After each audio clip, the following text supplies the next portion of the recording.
Hello viewers, welcome to my blog.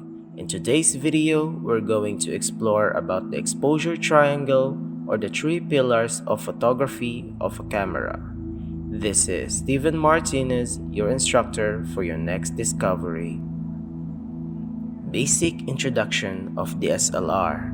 A digital single lens reflex camera or DSLR is a type of camera that delivers high-end image quality and is widely used by amateurs and professionals alike. A DSLR camera allows you to see the exact image you're shooting directly through the viewfinder, allowing you to visualize and capture your scenes better.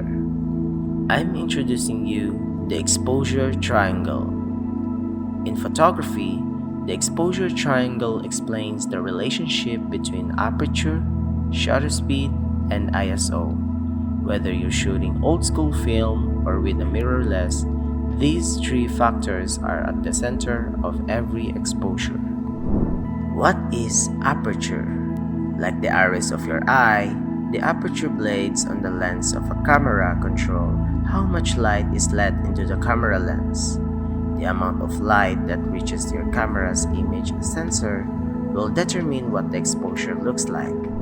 Each aperture setting on the lens is referred to as an f-stop, a fraction that indicates the diameter of the lens opening. Decreasing the amount range of f-stops means more light that would pass, while increasing the amount range of f-stops means less light that would enter through the lens of a camera. The smaller the f-stops means the larger aperture, while the larger f-stops means the smaller aperture. Aperture also determines the depth of field and sharpness. For example, a large f number such as f16 will bring all foreground and background objects into focus, while a small f number such as f1.4 will isolate either the foreground or a background and make everything else blurry. Now let's go ahead to the shutter speed. While aperture determines how wide the lens opening is, shutter speed determines how long the lens stays open for, letting the specific amount of volume of light into the sensor determined by the aperture. A faster shutter speed like 1/1000th of a second has the effect of freezing motion, while a slower shutter speed like 1/60th of a second will blur motion in the scene. Longer shutter speeds like 30 seconds can be achieved using a function known as bulb mode, where the shutter speed is determined by the length of time while the shutter button is activated. These are the effects when using the shutter speed.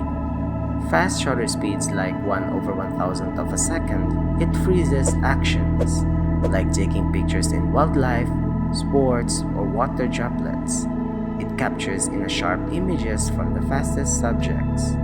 In everyday photography, it applied mid-range shutter speeds like 1/100th of a second are fast enough to keep subjects from blurring. Longer shutter speeds like 20 to 30 seconds that placed on a steady tripod can create stunning photos. Long shutter speeds is perfect when taking pictures at night sky, flowing water, or any light probes from the streets, creating a time warp effect. The ISO. ISO is the international standard of measurement that determines how sensitive a photographic film emulsion or digital sensor is to light. When increasing the ISO, it allows you to work with less light. However, if the ISO is increased oftentimes, there will be more noise and less detail within your photo or video. When shooting on your device, it is best to keep your ISO low in order to avoid noise. However, your determined ISO level is ultimately dependent upon the surrounding environment and lighting conditions. For instance, if you are shooting in a low light setting or indoors, you will need a higher ISO to properly expose the photo and brighten up the film. On the other hand, when you are in a very bright setting or outdoors and trying to capture footage, a lower ISO would be appropriate in order to avoid noise getting into your photo or video.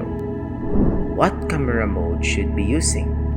Manual mode is highly recommended because it adjusts the way you like to control the aperture, shutter speed, and ISO when taking pictures or images.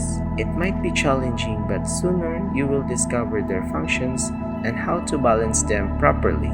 Some people are using auto mode. There is nothing wrong using auto mode when taking pictures, but sometimes auto mode gives a default and automatic adjustments of your exposures.